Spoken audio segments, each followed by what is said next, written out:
Amigos, buenas noches. Gracias de veras. Primeramente, como siempre digo, gracias a Dios. Gracias a ustedes por la confianza. Ojalá que puedan compartir mis videos, por favor. Compártanlos, que aquí hago análisis serio de la realidad cubana, del poder en Cuba. Amigos, vamos a hacer la continuación del segundo video, cómo se vigila el poder en Cuba.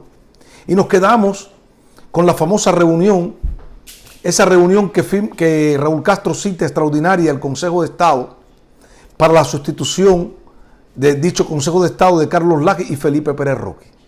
Carlos Laje y Felipe Pérez Roque formaban parte de ese Consejo de Estado selecto. Para muchos amigos, ¿qué es el Consejo de Estado? El Consejo de Estado es el organismo central del país que administra todas las decisiones del Partido Comunista Cubano, administra al gobierno. Este Consejo de Estado está por encima de la Corte Suprema Cubana. Solamente se subordina al Buró Político del Partido Comunista de Cuba. El Consejo de Estado, en cada sección de la Asamblea Nacional, las legislaturas cubanas, rinde cuenta a lo que es el país, a lo que es a esa Asamblea Nacional del Poder Popular, esa llamada Asamblea del Poder Popular. Bueno, ya Raúl Castro tenía armado ese muñeco, el muñeco, las afirmaciones, y ahora, cuando digo el muñeco, son las afirmaciones de las fiestas de que Iván Laje y Felipe Pérez Roque. Entran, me dicen que entran a esta reunión. Algunos miembros del Consejo de Estado sí sabían ya el tema. El único tema, los videos tomados a Felipe Pérez Roque y a Carlos Laje en Matanza, en la finca de este empresario cubano vasco. Me dicen que bueno, se sientan, entra Raúl Castro, se para todo el mundo. Cuando este general de ejército, Raúl Castro, entra con su nieto, dos escoltas.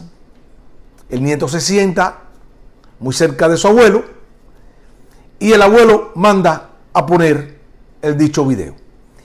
Dicen que a la cara de Carlos Laje y Felipe Pérez Roque no sabían dónde se iban a meter. Era increíble lo que le había hecho el castrismo a estos dos personajes que llevaban años con Fidel Castro. Ramiro Valdés los miraba no con muy buenas caras de amigo. Cuando se acaba el video, Laje es el que habla porque Felipe Pérez Roque no habla, y Laje comenta y dice que por lo menos le hubiesen avisado. Esa parte no está cortada, pero me dicen que Raúl Castro echó unas cuantas malas palabras ahí. Y manda a salir a Carlos Laje y a Felipe Pérez Roque del salón donde se efectuaba la reunión del Consejo de Estado. Y habían esperándolo unos oficiales de la contrainteligencia cubana para llevarlos hasta su casa, cada uno a su casa. Y no podían moverse de su casa a esperar las decisiones de Raúl Castro a ver en dónde lo ponían. Amigos, yo quiero recalcar algo. Lo que salva a Felipe Pérez Roque y a Carlos Laje de que no vayan presos es que Laje y Felipe no eran corruptos. Laje y Felipe no tenían cuentas como las que hoy tienen algunos miembros de la nomenclatura cubana. Ellos saben quiénes son. No lo meten preso por eso. Pero el castrismo hace algo que puede ser peor que eso: la humillación a los seres humanos. A Carlos Laje, de vicepresidente del Consejo de Estado y de ministro, y secretario del Consejo de Ministros, jefe de la política económica cuando Fidel estaba en el gobierno, al frente del país, Raúl Castro lo manda a trabajar en un policlínico en el municipio Plaza de la Revolución, a estar al frente de la batalla de la Aedes aegypti, el mosquito transmisor del dengue hemorrágico, donde Carlos Laje se iba a subordinar al director del policlínico, al director municipal, Imagínense ustedes que tú entres como trabajador de la brigada de los mosquitos. La brigada son las personas que fumigan en los barrios para combatir el mosquito. Imagínate que tú llegues a tu trabajo como empleado de esa brigada y te encuentres que tu jefe es el señor Carlos Lages. Increíble, pero es cierto. El castrismo lo prefiere humillados. A Felipe Pérez Roque me cuentan que lo mandaron para su empresa, al Ministerio de la Construcción. Era un arquitecto. Y creo que el señor Felipe Pérez Roque tenía que esperar la guaguita ahí en Altabánima y ir hacia el Ministerio de la Construcción. Imagínate que tú vengas en la guaguita, en el bus de tu trabajo, y en la mañana, en ese punto donde los choferes recogen, la guagua recoge, el bus recoge a los trabajadores, suba el ex canciller Felipe Pérez Roque, hombre de confianza de Raúl Castro. Miren, yo de Lages es un tipo, era un tipo buena persona. Felipe era un perro rabioso y el tipo, podemos decir, chismoso de Fidel Castro. Pero Lages, como siempre he dicho, era un tipo buena persona. Miren, amigos, el contexto no se puede perder. Lages había creado una expectativa dentro de la opinión pública nacional y la opinión pública extranjera sobre que Lages podía ser el sustituto de Cuba. Cuando entra el periodo especial en Cuba, el señor Carlos Lages decide bajar a la austeridad igual que al pueblo. Vamos a decir así. Y Carlos Lages comienza a ir y toma la decisión de ir en bicicleta de su casa en Nuevo Vedado hasta la Plaza de la Revolución a las oficinas del Consejo de Ministros. Venía por todo Colón, cruzaba Carlos Manuel de Céspedes y se topaba la posta número 11 y de ahí Lages entraba en bicicleta. Esto subió mucho dentro de la opinión pública de La Habana que estaba viendo esto, subió mucho la figura de Carlos Lages. Pero al grupo selecto de la nomenclatura cubana, esto le molestó. Esto le molestó mucho. ¿Por qué? Porque ellos no bajaron a la austeridad del señor Lages. A esa austeridad que desde el podio del poder Fidel le pedía al pueblo cubano. De ese periodo especial, donde se le empezó a vender a cada trabajador cubano, a cada médico, a cada militar, en todos los rincones del país, bicicleta al pueblo, por las carencias de combustible que había en el país. La Habana, la empresa provincial de ómnibus urbanos de La Habana, bajó al más del 70% los viajes en la capital. Una capital de 2,5 millones de habitantes.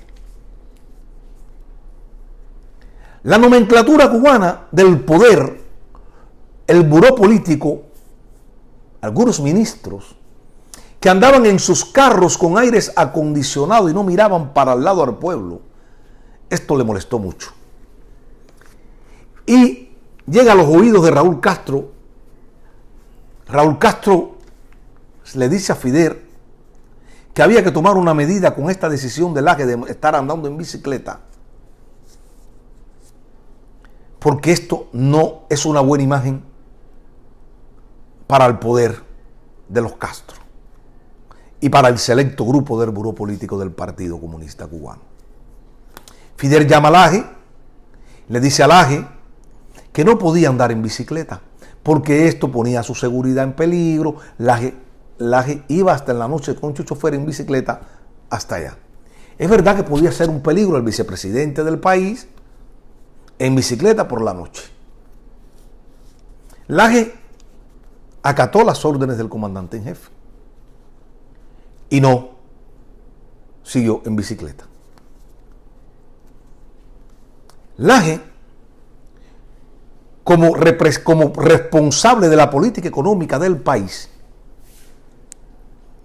en ese periodo especial, Laje le plantea a Fidel Castro en la reunión del Consejo de Ministros la ya deteriorada economía cubana. Ya habíamos perdido, Cuba había perdido el financiamiento de la Unión Soviética y el campo socialista. Carlos Laje habla en una reunión del Consejo de Ministros, después de este maleconazo, y le dice a Fidel Castro, el maleconazo fue los cubanos, aquella manifestación de cubanos y los cubanos queriéndose marchar de Cuba.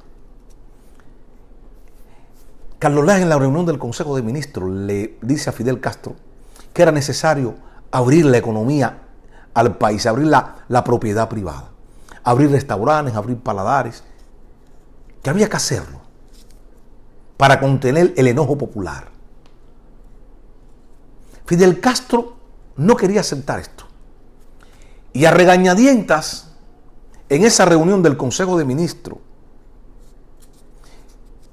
y después el Buró Político del Partido Comunista de Cuba, Fidel Castro acepta la decisión de abrir los restaurantes, paladares, pero con la condición de que fueran solamente de 12 sillas.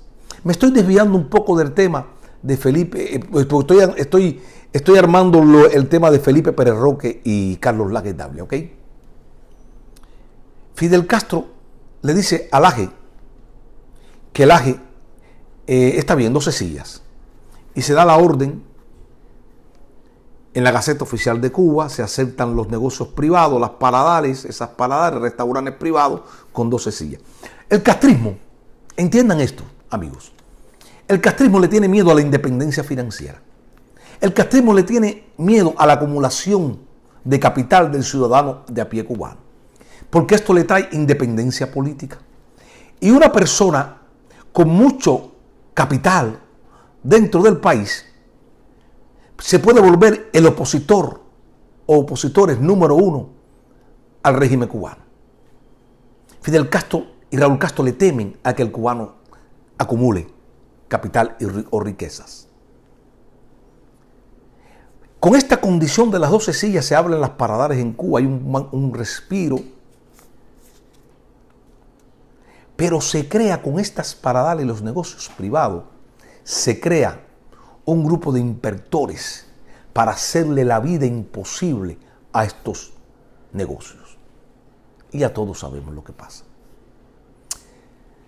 Carlos Laje propone a Fidel Castro que a los trabajadores del turismo que están en empresas mixtas cubanas extranjeras se le diera un estipendio en divisa y una jabita que tenía aseo, tenía algunos productos de comida.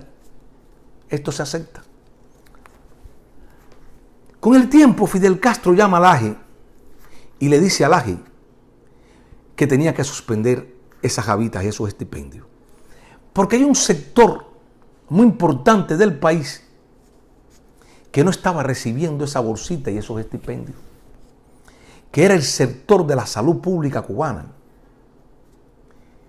y el sector de los científicos cubanos, trabajadores del polo científico de biotecnología. No podían recibir esas jabas, esas bolsas. Fidel Castro manda a Laje a que informe a los organismos estos y Laje es el ejecutor de esa orden.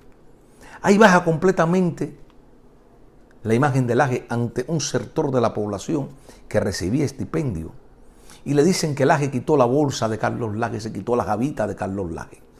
Carlos Laje quitó la jabita. No, Carlos Laje no quitó nada.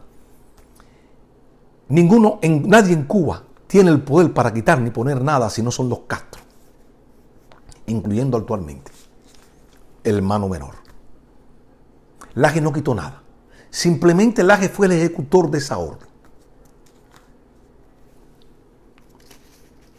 Y se quedaron los trabajadores sin estipendio. Amigos, Raúl Castro decide que el video del Laje, de todo el video de la fiesta, lo que se hablaba,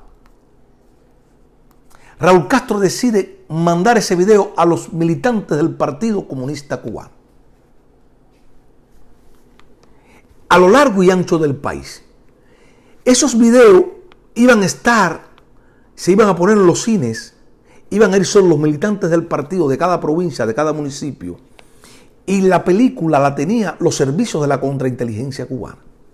Tenías que ir bien identificado, con una doble lista, quiénes eran las personas militantes del partido, con el municipio, con la provincia, quiénes son las personas que podían entrar para verificar si eran militantes del partido de verdad.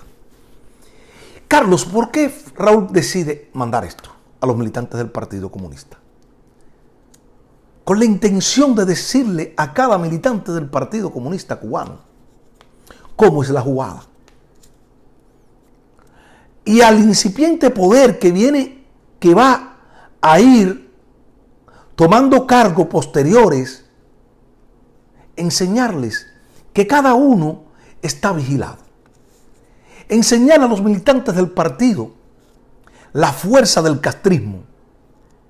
Enseñarle a los militantes del partido que hay un sistema de vigilancia profesional, que todos los cubanos están vigilados por ese aparato de espionaje cubano, que se gasta miles y miles y miles de dólares en su presupuesto para mantener al aparato del espionaje cubano. Porque lo que le interesa al castrismo es mantener el poder con el terror. Pero como yo siempre he dicho, con un terror científico, donde no se ve el golpe, donde tú estás vigilado por ese sistema, por ese gran hermano.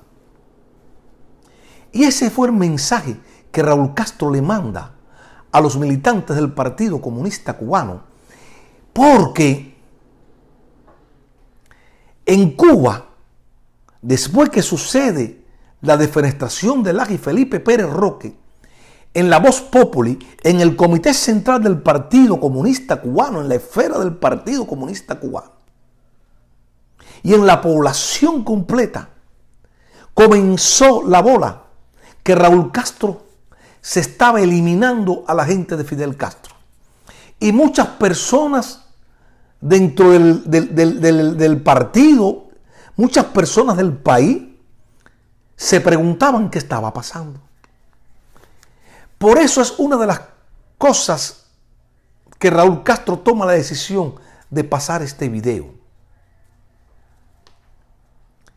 Y dejarle claro a todos por siempre que están vigilados por ese sistema perverso de contrainteligencia cubano. Amigo, el poder en Cuba lo tiene una sola familia, la Castro Espín. Porque hoy los Castro Soto del Valle están un poquito renegados de la sociedad. Yo tengo información, lo que me ha caído de Punto Cero, por un gran amigo de la seguridad personal, que se redujo, muchísimos oficiales de Punto Cero fueron dados de baja y se quedó una mínima parte cuidando a Punto Cero. Los recursos a la señora Dalia Soto del Valle se le han bajado. Pero amigo, el poder en Cuba lo tiene esa familia. La Soto del Valle y los Castro Espín, que son los que hoy controlan el poder a través del general López Calleja, el yerno de Raúl Castro, que es el que ha llevado la economía del país, es el que tiene el poder. Y Raúl Castro le tiene mucha condescendencia, porque es el hombre que ha aumentado exponencialmente la riqueza personal de la familia Castro Espín. Es el dueño de las principales empresas del país, donde más dólares se recaudan. en el país. Amigos, Cuba puede caer, pero todo tiene que ser en el momento indicado, en el momento correcto. ¿Por qué? La oposición todavía en Cuba le falta consolidarse más. Le falta unirse más. Hay algunos detalles por ahí que no son favorables a la oposición cubana. El poder en Cuba, yo siempre he dicho que se puede derrumbar con esa misma estructura de poder. Con alguien oficial de las Fuerzas Armadas que pueda manejar tropas, que se canse de la corrupción y la impunidad de un grupito que hoy son los dueños absolutos del país, y diga, basta ya. Porque yo voy a decir, y con esto voy a terminar, yo voy a decir algo. El militar de la contrainteligencia que hoy puede ser monitoreando todas las redes sociales de todos nosotros los que hacemos video, el que vigila al pueblo, cuando él sale de esa unidad militar, escúchame bien, tú que vigilas al pueblo, vigilas a los opositores, nos vigilas a nosotros desde la contrainteligencia cubana, desde ahí, desde el bosque de La Habana, tú que nos vigilas, y desde el edificio del Ministerio del Interior, el edificio del Minin, te digo algo. Cuando tú salgas de ahí, de tu oficina, de cumplir tu trabajo, tienes en muchas ocasiones posiblemente tengas que agarrar una guagua para llegar a tu casa. Y que no pasa la guagua. Y que cuando llegas a tu casa, tu esposa te diga, no hay comida, no hay leche para el niño, no tengo toalla sanitaria, le hace falta un poquito de aceite para que el niño coma la comida. A ese teniente coronel de las Fuerzas Armadas, a ese coronel también de las Fuerzas Armadas del Minin, que no son nada ni nadie, cuando salgan de su unidad, tienen que hacer la cola del gas, que no hay gas, hacer la cola del pan, cargar cubos de agua, aguantar que el vecino de al lado diga esto es una basura, esto es una mierda, esto no hay quien lo aguante, y tú tenerte que callar la boca. Oficiales del Ministerio del Interior, de las Fuerzas Armadas cubanas, en ocasiones sus hijas o hijos son jineteras o jineteros. Oficiales que después de 20, 25, 30 años de darle un servicio a la revolución, terminan en la oscuridad, terminan retirados en el olvido. Es compañeros míos que decidieron quedarse, que no quisieron seguirme cuando tomé esa decisión de marcharme de Punto Cero, de pedir mi baja de Punto Cero, por estar en desacuerdo con lo que estaba pasando en el Ministerio del Interior. Ahí están esos videos grabados en esa reunión que participó el coronel Gomezaña, los políticos Aparicio, las de la sección política del Ministerio del Interior. Ahí está esos videos que Fidel lo vio. Como después que yo pido la baja y me castigan para la agricultura, muchos comenzaron a pedir la baja de Punto Cero y se creó un caos Punto Cero que le costó el puesto al coronel Lemus y al teniente coronel Mario Díaz Fon. Eso está ahí plasmado, esa es la realidad. Porque yo como militar viví esas carencias. Y tú como militar vives esas carencias también. Tú, el policía que le da palo al pueblo, vive esas carencias. Que tiene que dar y hacerte de la vista gorda con la jinetera para que te dé dinero en La Habana Vieja, en el Vedado, para dejarla jinetear, para que te ganes unos $10, unos 10 chavitos. Esa es la realidad, amigo. La realidad es que un doctor cubano, no puede ir con su familia a un hotel, de esto todo incluido, donde vale diariamente 70 y pico, 80 y pico dólares por persona. Un médico que salva vidas en el país socialista de Cuba no puede darse ese lujo de ir ahí a esos hoteles. Pero va el jinetero, va la jinetera, va el de Estados Unidos que se fue. Y después ves cómo ese militante del partido que no tiene comida, que no tiene ropa, que su mujer, no, la casa no tiene nada.